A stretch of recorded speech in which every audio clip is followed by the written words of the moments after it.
One of them cut off a man's manhood and made him forget his own name.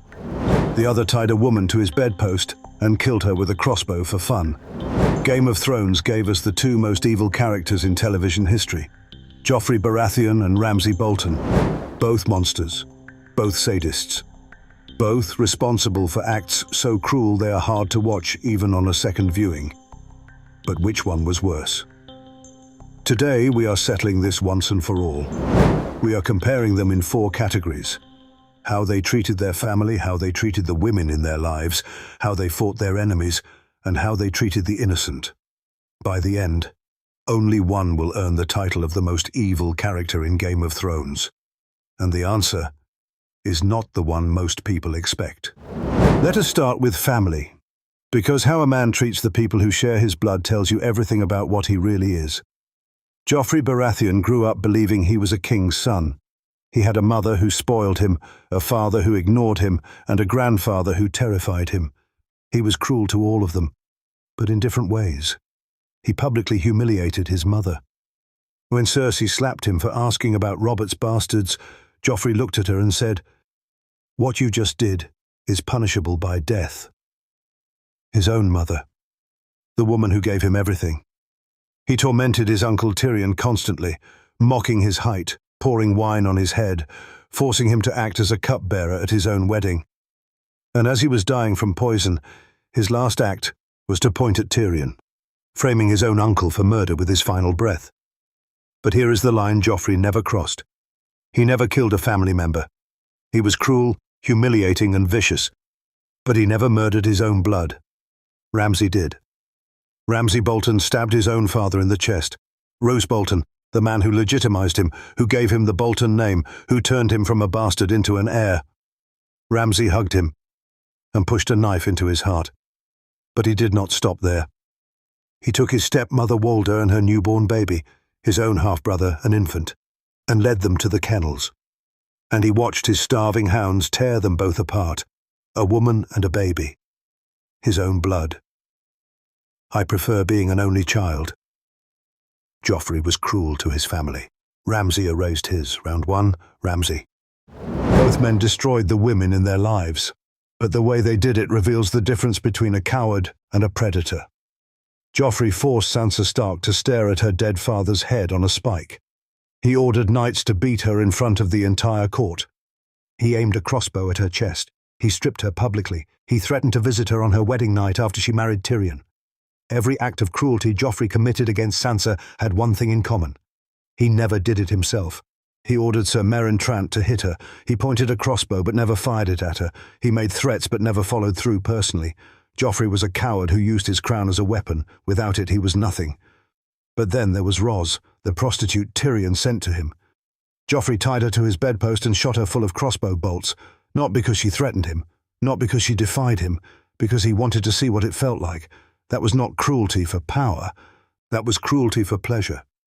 Now, Ramsay. Ramsay did not hide behind knights or crowns. He did everything himself. On his wedding night, he assaulted Sansa and forced Theon to watch. Not once, every night. He turned her into a prisoner in her own home, in her own family's castle. And then there was his hobby. Ramsay hunted women for sport. He would release them into the forest, give them a head start, and then chase them with his hounds and his lover Miranda. When the dogs caught them, he watched them die. When Miranda, the one woman who seemed to genuinely care for him, died, Ramsay delivered what sounded like an emotional eulogy. For one moment he almost seemed human.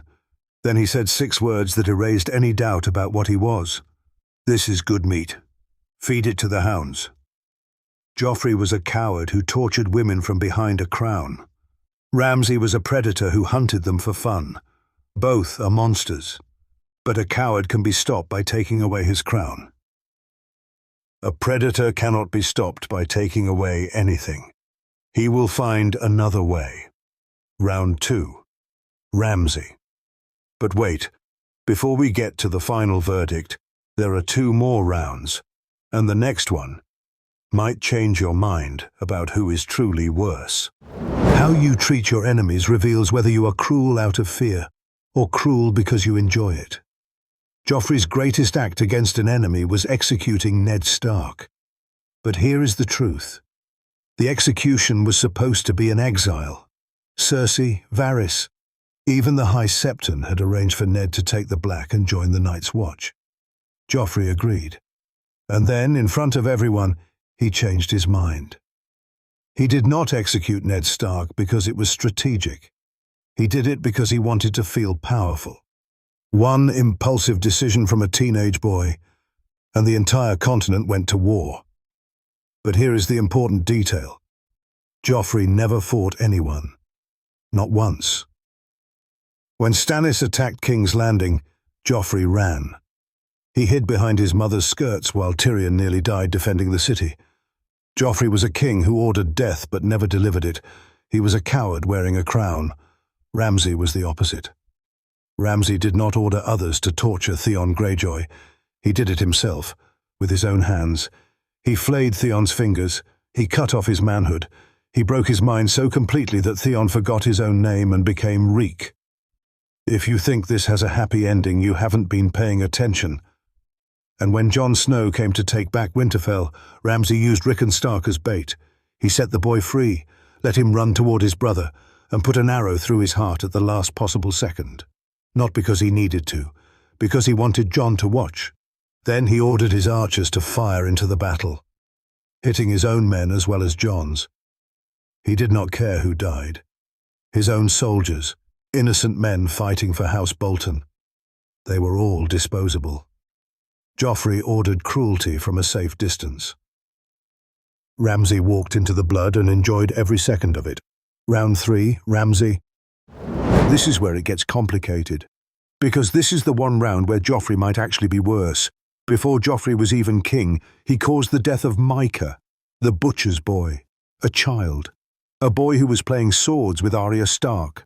Joffrey attacked him, got bitten by a direwolf, and lied about what happened. The hound hunted Micah down and cut him to pieces. A child died because Joffrey was too proud to admit a girl beat him. He ripped out a singer's tongue for writing a funny song. He forced a knight to drink wine until he nearly drowned. He triggered a riot in King's Landing by screaming, "Kill them all," after one man threw dung at him. Kill them all. Sound familiar? Those were the same words his grandfather, the Mad King, had used. And just like the Mad King, Joffrey did not care how many innocent people died as long as his pride was intact. But Ramsay's cruelty to the innocent was not impulsive. It was systematic. He promised the Ironborn at Moat Cailin safe passage if they surrendered. They did. He flayed them all alive anyway. He left their skinless bodies on the road as a message to his father. He hunted women through forests for sport. He flayed an old woman alive for trying to help Sansa. He stabbed Osha with a fruit knife, wiped the blood on a napkin, and used the same knife to cut an apple.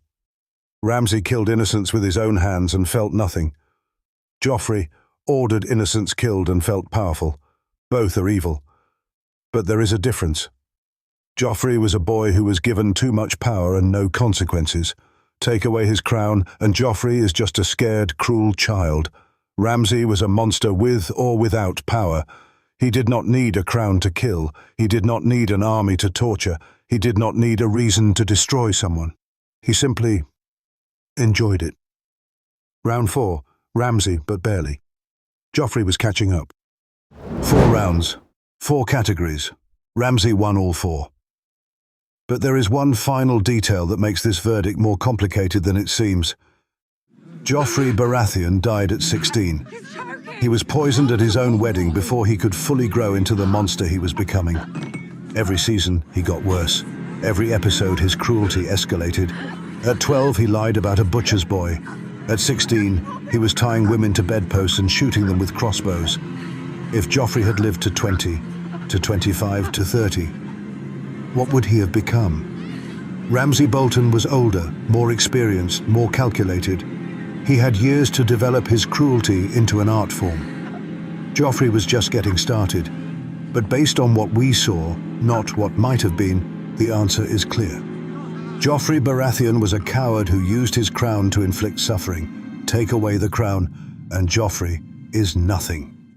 Ramsay Bolton was a monster who needed nothing but his own 2 hands to destroy everything he touched. No crown, no army, no title. Just a man who enjoyed pain the way other men enjoy wine. Joffrey made you angry, Ramsay made you afraid. And that is the difference. Ramsay Bolton, the most evil character in Game of Thrones. But if Joffrey had lived longer, we might be having a very different conversation. Do you agree? Was Ramsay truly worse, or was Joffrey the greater evil hiding behind a shorter life? Tell us in the comments. This one is going to be a war. This was The Other Timeline. Until next time.